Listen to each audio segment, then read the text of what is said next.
Hey, what's going on, everybody? Jerome Chu here, also known as Rock Stars. My artist logo is Team Rock Stars because I feel like everybody's a rock star in their own way, and everybody has their own unique abilities. So I'm here to have a serious discussion with you guys. I'm starting a 5 to 6 part video series. I want to call it "Let's Talk About the Big Picture." With everything that's going on in the world today and society in general, just even things that have happened recently, from the shootings in Orlando to the shootings of Alton Sterling and Brandon Tate, to the attacks in France. It's like these things are happening consecutively, back to back, stirring up human consciousness and just basically distorting what I feel like our focus should be on. You know, one hit very close home here to me here in Dallas, and I hate that these types of things happen, but I do love the passion that is just exciting in front of people. So the purpose of these videos is I want to make sure that we're channeling our energy and our protests into things that are not only going to move, a specific race ahead or culture ahead or legislation ahead, but things that can transform humanity, our species, society. And so, again, the purpose of these videos is I want to outline my top 5 issues that I feel like are facing humanity as a whole globally. And what I'll do in this video is I'll go over the 5. I'll touch on a couple of details from each one, things that I'll be getting deeper into. I want to do my best, essentially, to make sure that this isn't just my personal feelings. I want to use a lot of facts, dates, names, actual events. I'll also highlight links on the video so you could do your own research as well. But I just want to make sure that our attention is staying focused on the big picture, hence the name of the video. Let's talk about the big picture. Okay. A little bit about myself is I like to think I'm a very conscious person. I try to be a good human being inside and out, always looking for truth. I was taught from my father to, question everything, always look a little bit deeper, use your common sense, educate yourself. And I believe that these things, along with me being on my own personal spiritual journey, has kind of led me to some topics and to some experiences that I think will be useful for these types of subjects. So my number one issue, and they're not in any particular order, but it's the first one I'm going to cover, is the UFO and ET presence disclosure. Yes, UFO and ET presence on this planet disclosure. Now, this is a topic that has a lot of allure around it, a lot of propaganda. Little green men in tinfoil hats and things like that. But seriously, this is a topic that needs to be discussed and pushed into the forefront. And the reason why is not so much because, it's interesting and we're like, oh, someday will we be able to move to other planets or anything like that, but because of the ramifications it'll have on our species and our way of living and our longevity. And in all seriousness, you still have some people that say, I don't believe in this, and it's all a hoax and everything, and that's fine. Everybody's entitled to their own opinions. But it's a reality. It's a fact. It's not anything up for debate. It's happening. It's been happening for thousands of years on into right now, currently. And you know who does take it seriously? Our heads of state. Every country, leaders and heads of states, governments. There's some very, very profound whistleblowers who have worked in special projects, through that are federally funded by tax dollars, through the CIA or FBI or a lot of special interests, black project, we'll say, funded type events. And the time for disclosure is now. And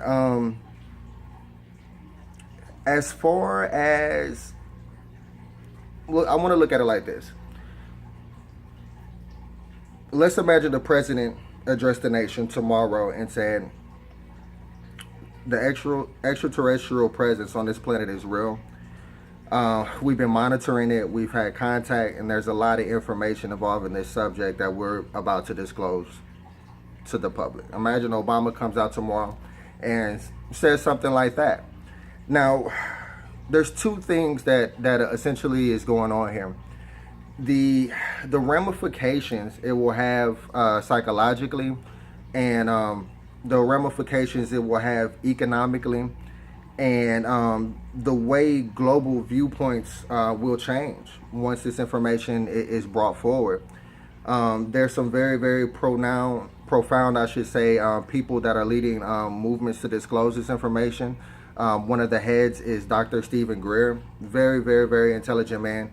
He has been pushing for disclosures for years now. He has Army generals, heads of the FAA, pilots, people who have worked on these top secret black project funded, we'll just say projects, who are coming forward. Like, the people need to know these things because there's trillions of dollars being spent a year on these things, and also, again, the ramifications it can have.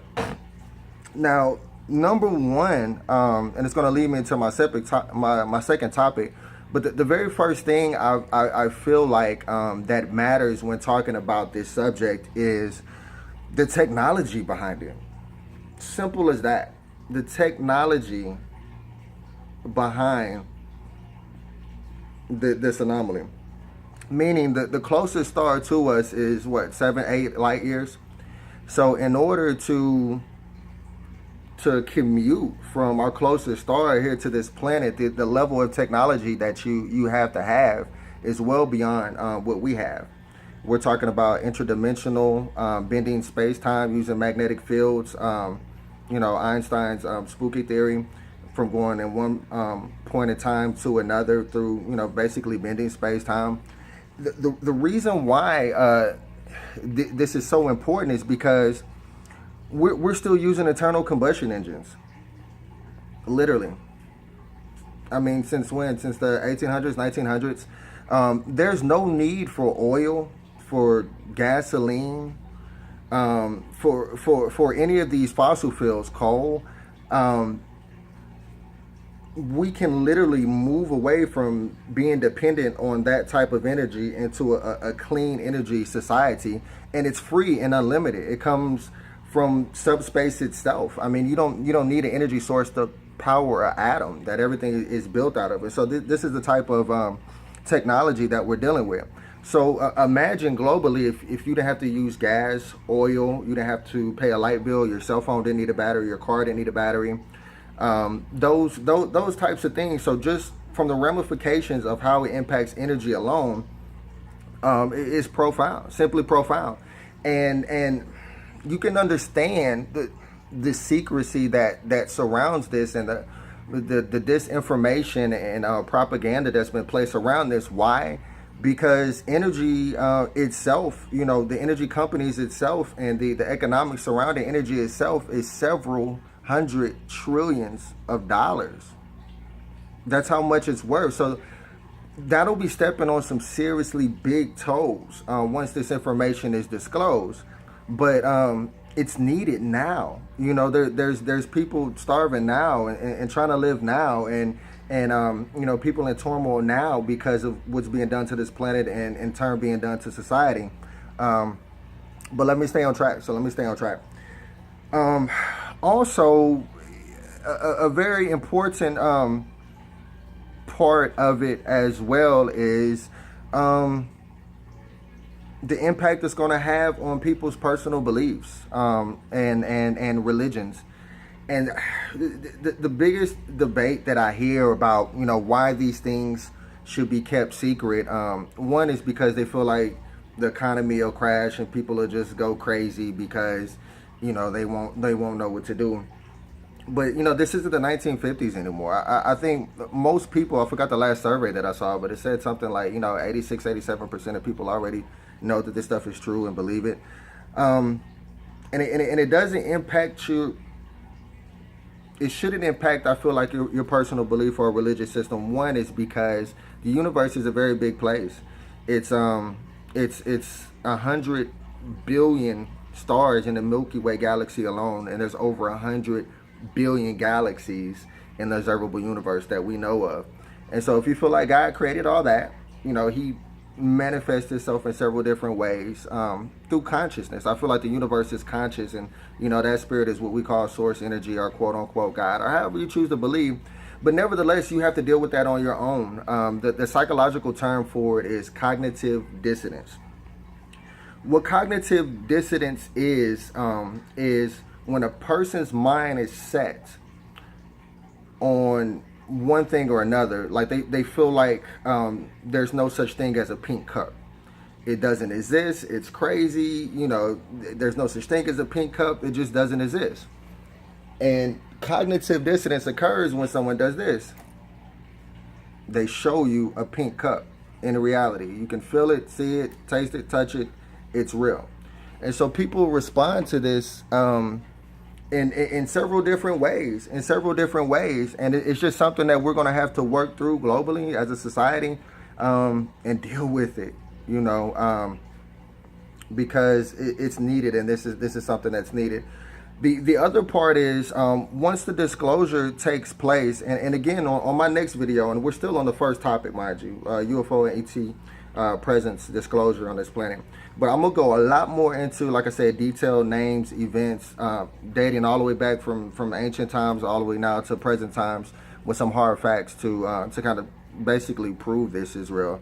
But the second part of it is the implication it has on us being lied to. Basically, our government not disclosing everything that's going on in it. And I want to make sure I state this clearly. A lot of people look at the government as, big brother, the big bad guy. You can't use a broad vanilla stroke on anything, I feel like. And not even the government. There's a lot of people in higher offices. When we get deeper into Stephen Greer, Dr. Stephen Greer, we'll go more into this. But, other heads of states and heads of, other... the alphabet soup, I would say, the CIA, the FBI, national defense, and different things like that, that don't have access to these programs. It's on a need-to-know basis. The President of the United States, they have said, has not had access. John Podolsky, that was the chief of staff, that has been briefed on these issues for the Obama administration. He also worked for the Clinton administration as well. When he stepped down, he said that his biggest regret is that he wasn't able to bring forward disclosure about this topic, about UFO and the ET presence. So that lets you know how up the chain it goes. Basically they're knocking on doors and not getting answers either, which goes to show you how deep does the secrecy go. Is it the military industrial complex? Who's actually pulling these strings?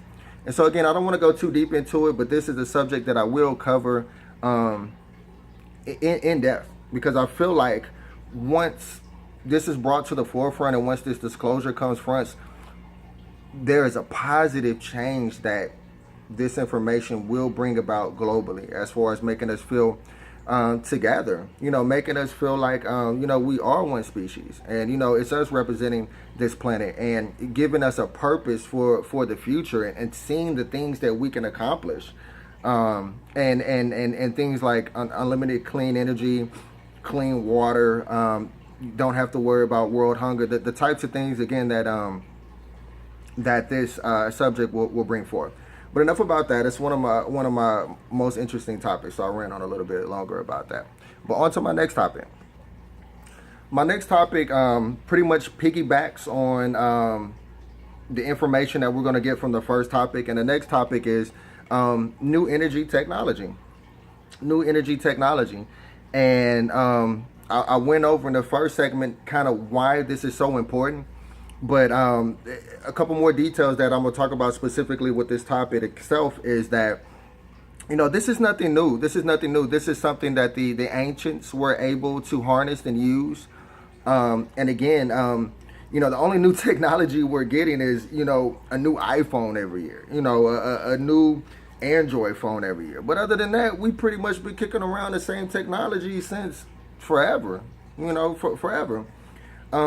The ancients, for example, and again, I'm gonna get deeper into the science and the geology of it in later videos. But we live on a big crystal rock, right? With a molten magma core spinning around, creating a magnetic field.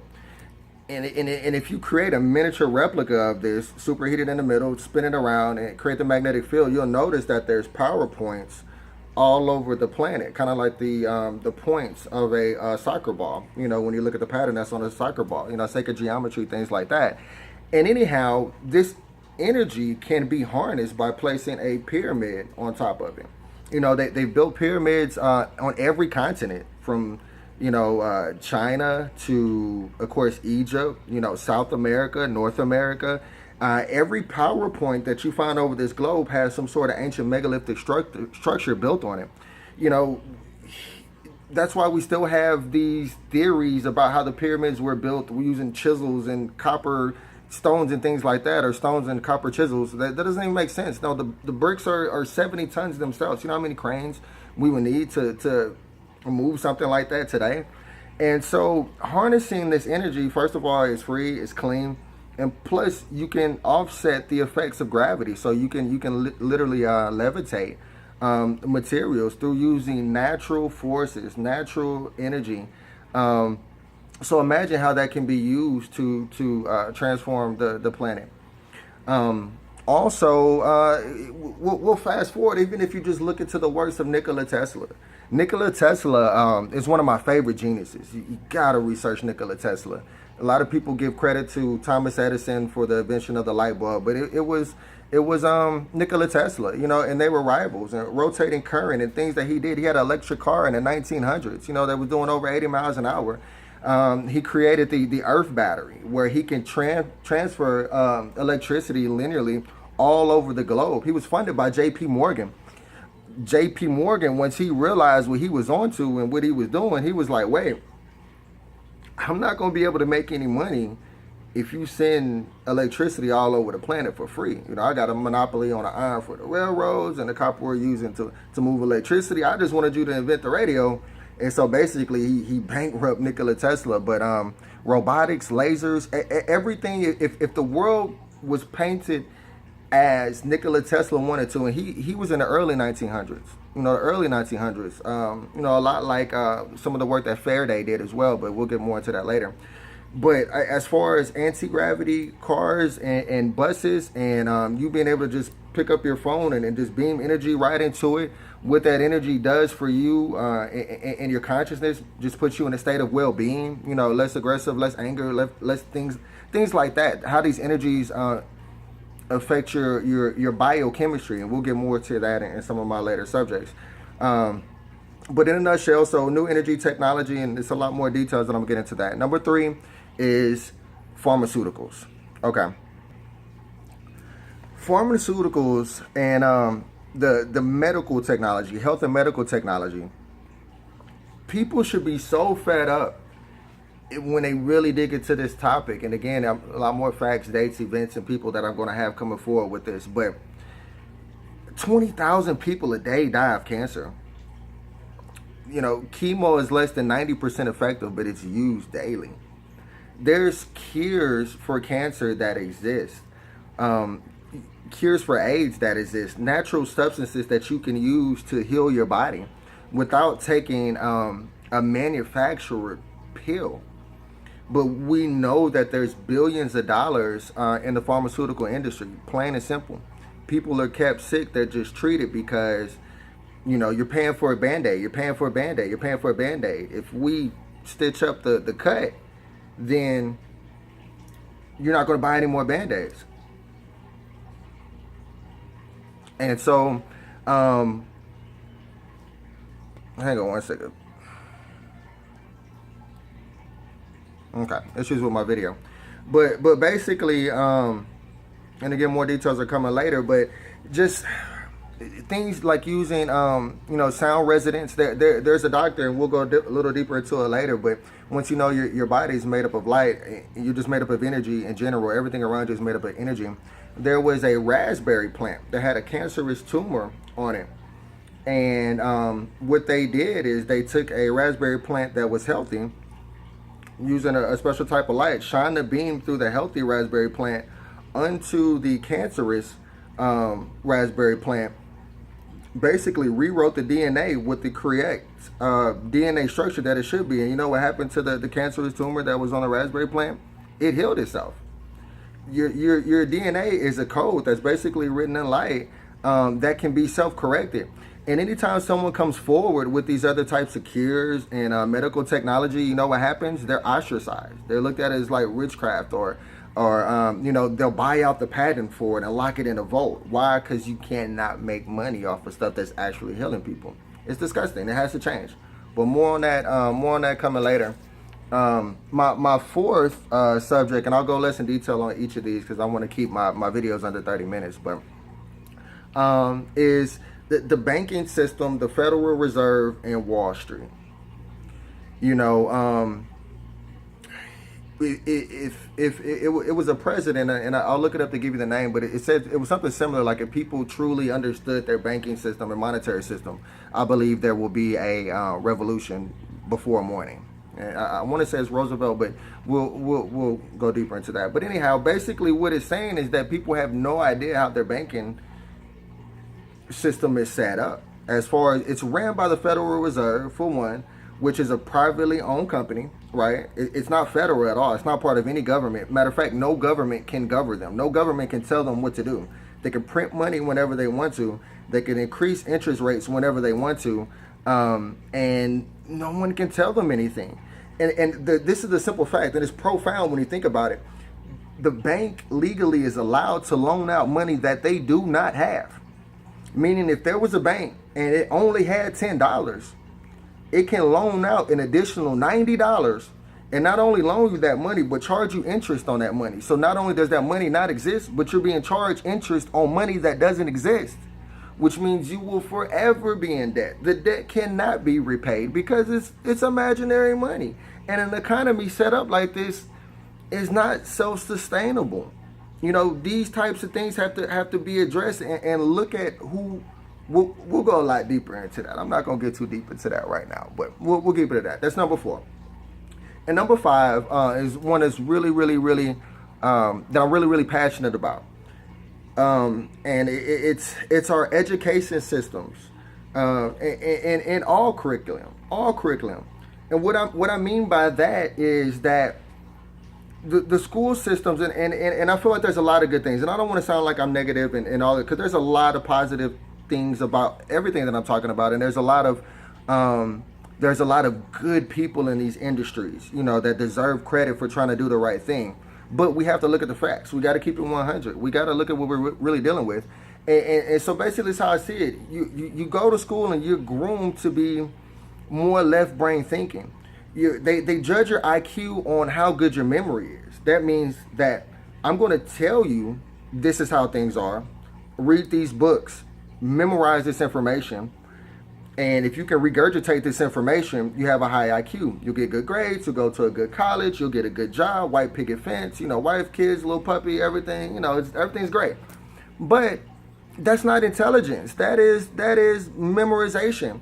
Left brain is your logical thinking, mathematics, and things like that. Your right brain is creativity. Your pineal gland combines the two. But if you ask questions, if you question what you're told, and you dig deeper into these subjects, then you're looked at as disruptive, or you're not fitted in. You're not going with the norm, and I feel like there's a glass ceiling to all of these subjects. Meaning, let's take archaeology for example. Archaeology, you're given mainstream archaeology that as long as you stick to humans only been around for a few thousands of years, we were in caves and we were monkeys, and then we came out the caves and then we invented the wheel, and then so on and so forth, then you're okay. You'll be accepted. You could be a professor. You have a great job, archaeology. But you have archaeologists finding, you know, lost civilizations and, you know, in pyramids and other cities under lake beds and in caves and different things that predate human intelligent civilization for millions of years, literally millions of years.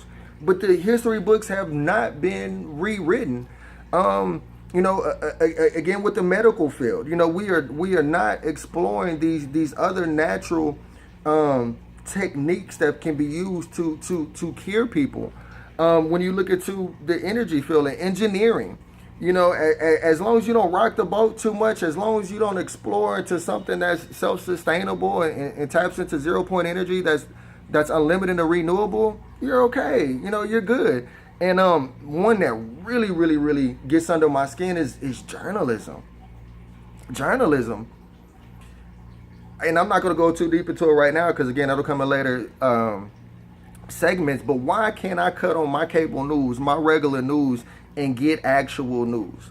I mean, we know why when we start looking at who owns certain news stations and how it's regulated and how much certain anchors are getting paid and why information is being filtered to the public, then we'll kind of understand these things. But I feel like for the journalists and people that's in that field, it's an obligation that you have to speak out and cover the, not the norm, but the types of things that aren't being covered, the types of things that are really going to push us forward again as humanity and as a society.